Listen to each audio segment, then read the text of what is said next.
সায়নীর কথায় অভিজিৎ ওদের কলেজের সামনে গাড়ি নিয়ে চলে আসে। অভিজিৎকে এত তাড়াতাড়ি আসতে দেখে সায়নীও অবাক হয়ে গেল। অভিজিতের সাজগোজের মধ্যে তার আভিজাত্য প্রকাশ পেল। তার জামা কাপড় ছিল ব্র্যান্ডেড, জুতো দেখেও মনে হলো খুবই দামি, মাথার চুলে জেল লাগানো। দেখে মনে হলো অভিজিৎ যেন কারোর চোখে পড়ার জন্য বিশেষভাবেই সাজগোজ করে এসেছে। তার চেহারার মধ্যে একটা উদ্গ্রীব ব্যাকুলতা দেখা দিল।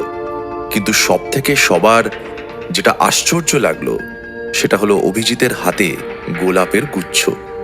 একটু আগেই মার্কেট থেকে সে একটা একটা করে ফুল বেছে এই গুচ্ছটা তৈরি করেছিল। গোলাপগুলো ছিল সবই আলাদা আলাদা রঙের, আর এমন সব রং যেগুলো সাধারণত বাজারে দেখা যায় না।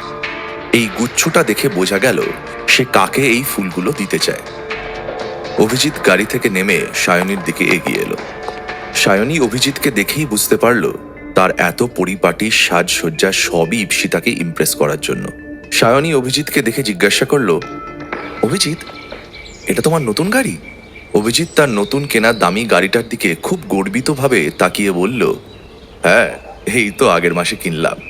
রংটা কেমন বলো তো? চালিয়ে দারুণ আরাম। সায়নী হেসে বলল, তবে কলকাতার রাস্তায় নয়, এই গাড়ি নিয়ে লং ড্রাইভে যাওয়ার মজাই আলাদা। আর সঙ্গে যদি ইপ্সিতার মতন একজন সুন্দরী গার্লফ্রেন্ড থাকে তাহলে তো কথাই নেই। অভিজিতের মুখ লজ্জায় লাল হয়ে গেল। সে এই রকমই একটা দিনের স্বপ্ন দেখেই গাড়িটা কিনেছিল। এই গাড়ি কেনার পেছনে প্রধান কারণ হলো ইপ্সিতা। ইপ্সিতাকে নতুন চমক দেওয়ার জন্যই অভিজিৎ এই গাড়িটা কিনেছিল। তার কোনোভাবেই ইপ্সিতাকে নিজের হাতছাড়া করার ইচ্ছে ছিল না।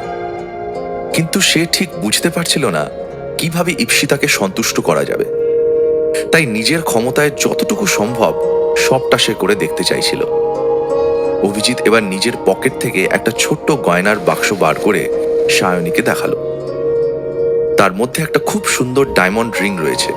রিংটা দেখে সায়নীর চোখ দুটো ঝলমল করে উঠল। লাকির মতো ছেলেকে আমার দিদি পাত্তা দিতে যাবে কোন দুঃখে? সায়নী দেখল অভিজিৎ ভেতরে ভেতরে খুব অস্থির হয়ে পড়ছে। এইটা দেখে সায়নীর বেশ ভালো লাগলো, কারণ এতে একটা ব্যাপার তো প্রমাণিত হলো যে অভিজিৎ ওর দিদির কতটা কেয়ার করে। অন্যদিকে এটাও ঠিক, অভিজিৎ যত রাখবে আজ লাকির কপালে তত বেশি দুঃখ থাকবে। এইটা ভেবে তার আরো মজা লাগলো। সে মনে মনে ভাবল, লাকি অনেক মজা হয়েছে, এবার মার খাওয়ার জন্য তৈরি হ। হঠাৎ সায়নীর একটা কথা মনে পড়ে গেল। সে ফোন নাম্বার টিপতে টিপতে বলল, আচ্ছা, এবার এই অন্য একটা নাম্বারে ফোন করে দেখি। সায়নী একটা এজেন্সির খবর জানতো যারা কোনো ফোন নাম্বার দিলে তার লোকেশন বার করে দিতে পারত। সায়নী সেখানে 200 টাকা জমা দিল আর ওর দিদির নাম্বারটা মেসেজ করে দিল। কিছুক্ষণের মধ্যেই তারা জানালো যে ইপ্সিতার ফোনটা এখন সাউথ ক্যালকাটার রিমাজ পিৎজা সেক্টরে আছে। আর দেরি না করে অভিজিৎ আর সায়নীর লোকেশনকে সেন্টার করে রওনা দিল। তাদের পেছন পেছন বাস্কেটবল টিমের ঈশান, বিক্রম আর কয়েকজনও চলল। অভিজিতের জুতো লাকির গালে পড়লে কেমন মজা হয় সেটা দেখার জন্য ওরা আর অপেক্ষা করতে পারল না। সবার চোখের সামনে দিয়ে ইপ্সিতাকে নিয়ে লাকি যখন যাচ্ছিল, ওদের মনের ভেতরেও আগুন জ্বলছিল। সেই আগুন নেভানোর জন্যই ওরা অভিজিতের পেছনে লাকির পরিণতি দেখার জন্য চলল। কিছুক্ষণের মধ্যেই ওরা রিমাস পিৎজা সেক্টরে পৌঁছে গেল। ওই দোকানে অনেকগুলো ছোট ছোট কিউবিকলস বানানো রয়েছে। রিসেপশনে যে মেয়েটা বসেছিল তাকে সায়নী জিজ্ঞাসা করলো, আচ্ছা শুনুন, এখানে 1 ঘন্টা আগে একটা কাপেল এসেছে। মেয়েটা পিচ কালারের শর্ট স্কার্ট পরা আর তার সঙ্গে একটা লোফার টাইপের ছেলে। বুঝতে পারছেন আমি কাদের কথা বলছি? আপনি কি বলতে পারবেন ওরা কোন দিকটায় বসেছে? সায়নীর কথা শুনেই রিসেপশনিস্ট বুঝতে পেরে গেল ও কাদের কথা বলছে, কারণ একটু আগে ও নিজেও ওই রকম অদ্ভুত কাপেল দেখে একটু অবাকই হয়েছিল। মেয়েটার জামাকাপড় দেখে মনে হলো খুবই সম্ভ্রান্ত পরিবারের মেয়ে, আর ছেলেটা খুবই সাধারণ। সাজগোজে কোনো রকম বাহুল্য নেই। দুজনের মধ্যে তফাৎটা চোখে পড়ার মতোই ছিল। মেয়েটা জানতো ওরা দুজন কোথায় বসেছে, কিন্তু তাও সায়নীর সঙ্গে আরো লোক দেখে রিসেপশনিস্টের মনে হলো কাস্টমারের ব্যাপারে এদের অত ইনফরমেশন না দেওয়াই ভালো, হয়তো এরা কোনো ঝামেলা লাগিয়ে দেবে। তাই সে মাথা নেড়ে না করে বলল, না আসলে আমি অতটা লক্ষ্য করিনি। নিরাশ হয়ে সায়নী তার বন্ধুদের দিকে ফিরে বলল, অবশ্য জায়গাটা তো ফাঁকা ফাঁকাই দেখছি, খুব বেশি লোকও নেই। চল আমরা এক একজন এক একটা জায়গায় খুঁজে দেখি। তারপর ওরা ভাগ হয়ে গিয়ে এক একজন এক এক দিকে খুঁজতে লাগলো। ওইখানেই এক কোণার একটা ছোট্ট কেবিনে লাকি আর ইপসিতা বসেছিল। ইপসিতা কেন লাকির সঙ্গে ওরকম অদ্ভুত আচরণ করছে লাকি বুঝতে পারছে না। ইপসিতাও আজ মরিয়া হয়ে উঠেছে। লাকি উঠে ওয়াশরুমে গেল, আর ঠিক সেই সময় ইপসিতা নিজের পার্স থেকে একটা গুঁড়ো পাউডার বের করে লাকির গ্লাসে মিশিয়ে দিল। গুঁড়োটা কোনো বিশেষ ধরনের কিছু ছিল যা ইপসিতা অনলাইন অর্ডার দিয়ে নিয়ে এসেছিল। ইপসিতা এক জায়গায় পড়েছিল এই গুঁড়োটা পেটে গেলে মানুষের নিজের ওপর কোনো কন্ট্রোল থাকে না। ইপসিতা চাইছিল যে কোনোভাবেই হোক লাকিকে নিজের মায়াজালে আবার ফাঁসাতে। লাকির সঙ্গে নিজের পুরনো সম্পর্কটাকে সে ফিরিয়ে আনতে চাইছিল, কিন্তু ভালোভাবেই জানতো সোজা রাস্তায় এই কাজটা করা সম্ভব নয়। তাই সে বুদ্ধি করে বাঁকা পথ দিয়েই লাকিকে ফাঁদে ফেলার চেষ্টা করছে। ইপসিতা কায়দা করে লাকির ফোনটাও সুইচ অফ করে দিয়েছে। নিজের ফোনটাও বন্ধ করে রেখেছিল যাতে সায়নী কোনো ঝামেলা পাকাতে না পারে। সে চাইছিল কোনোভাবে লাকিকে ওষুধটা খাইয়ে দিতে, তাহলে লাকি নিজেই ইপসিতা যা চায় সেই কাজগুলো করবে। কেবিনটার একদিকে একটা সোফা রয়েছে, হালকা আলো জ্বলছে, সব মিলিয়ে একটা মায়াবী পরিবেশ হয়ে আছে। ইপসিতা জানতো এই ওষুধটা খেলে যখন লাকি নিজের মধ্যে নিজে থাকবে না, তখন ইপসিতা তাকে নিয়ে অনেক কিছু করিয়ে নিতে পারবে। তার ফলে লাকি পরবর্তীকালে আর ইপসিতার হাত থেকে ছাড়া পাবে না। একটু বাদেই লাকি ফিরে এলো। ইপসিতা লাকিকে দেখে নিজে সোজা হয়ে বসলো। এতক্ষণ যা সব চিন্তা করছিল সেগুলো সব ঝেড়ে ফেলে দিল। ইপসিতা খুব রোম্যান্টিকভাবে লাকিকে বলল, লাকি স্যার, আপনি আজ সন্ধেটা আমার সঙ্গে কাটাতে রাজি হয়েছেন, এটাই আমার কাছে খুব বড় ব্যাপার।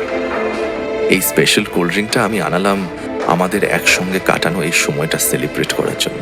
ইপসিতা কথাটা বলেই নিজের গ্লাসটা তুলল আর চিয়ার্স করে ঠোঁটে ছুঁয়ে রেখে দিল। কোল্ড ড্রিঙ্কটা খেতে খেতে ও লাকির দিকে তাকিয়ে দেখল। ও দেখল লাকি গ্লাসটা তুলে চিয়ার্স করে চুমুক দিল। এই দেখে ইপসিতার ঠোঁটে একটা দুষ্টুমিতে ভরা হাসি দেখা গেল। কোল্ড ড্রিঙ্ক লাকির পেটে যাওয়ার সঙ্গে সঙ্গে তার শরীরটা কেমন যেন অদ্ভুত লাগতে শুরু করলো। সে নিজের চোখটা খুলে রাখতে পারল না। তার মাথা ঘুরছে, সে আস্তে আস্তে নিজের প্রতি কন্ট্রোল হারিয়ে ফেলছে। ইপসিতা অধৈর্য হয়ে লাকিকে বলল, লাকি স্যার, আমার না হঠাৎ করে কাঁধটা খুব ব্যথা করছে, আপনি কি একটু টিপে দেবেন? লাকি কোনো রকমে নিজের চোখ দুটো খুলে ইপসিতার কাঁধে হাত দিতে যাচ্ছিল। ঠিক সেই সময় ইপসিতা নিচের দিকে ঝুঁকে পড়ল। লাকি আর ইপসিতা এখন খুব কাছাকাছি। লাকি প্রায় আর্তনাদ করে উঠে ইপসিতাকে বলল, প্লিজ ইপসিতা, আমাকে ছেড়ে দাও, আমাকে যেতে দাও। লাকি চেষ্টা করলো নিজেকে সজাগ রাখতে, কিন্তু কিছুতেই পারল না। ইপসিতা তার শরীরের বড্ড কাছে চলে এসেছে। তার পারফিউমের গন্ধ লাকিকে পাগল করে দিল। লাকি ভয় পেল। ও জোর করে সর্বশক্তি দিয়ে ঠেলে ইপসিতাকে দূরে সরিয়ে দিল আর নিজে বসে পড়ে মাথাটা হেলিয়ে চোখ বন্ধ করল। ইপসিতা বুঝতে পারল লাকির উইল পাওয়ার খুবই স্ট্রং, কিন্তু সেও আজকের এতটা পরিশ্রম কিছুতেই বিফল হতে দেবে না। ইপসিতা আবার নতুন উদ্যমে তার খেলা শুরু করল। সে দেখল লাকি পুরোপুরি নিজের উপর কন্ট্রোল হারিয়ে বসে আছে। ইপসিতা এই সময়টার অপেক্ষাতেই ছিল। আজ থেকে লাকি শুধু তার। আজই সময় এবং সুযোগ আছে এমন একটা কিছু ঘটানোর, যার পর থেকে লাকি আর অন্য কারোর দিকে তাকাবার সাহস পাবে না। ইপসিতা নিজের দিকে লাকির দৃষ্টি আকর্ষণ করানোর চেষ্টা করল। লাকি ও ইপসিতার সৌন্দর্য দেখে খুবই মুগ্ধ হলো। তার মাথা ঝিমঝিম করছে। সে কিভাবে নিজেকে সামলাবে বুঝতে পারছে না। ইপসিতার মুক্ত হাত যেন ফ্ল্যাশ লাইটের মতো লাকির চোখে ধরা দিল। ইপসিতা সুযোগ পেয়ে লাকির আরো কাছে ঘেঁষতে শুরু করলো। লাকি বুঝতে পারলো না এরপরে সে কি করবে, কিভাবে ইপসিতার হাত থেকে নিজেকে বাঁচাবে। আস্তে আস্তে তার চিন্তা শক্তিও যেন লোপ পেতে থাকলো। কি হবে আজ? লাকি কি পারবে নিজের উইল পাওয়ারকে জাগিয়ে তুলতে? ইপসিতা কি নিজের পাতা জালে লাকিকে পুরোপুরি ফাঁসিয়ে নেবে? এরপর दोस्तों, अगर आपको ये कहानी पसंद आई हो तो वीडियो को लाइक करें और अपने दोस्तों के साथ शेयर करें।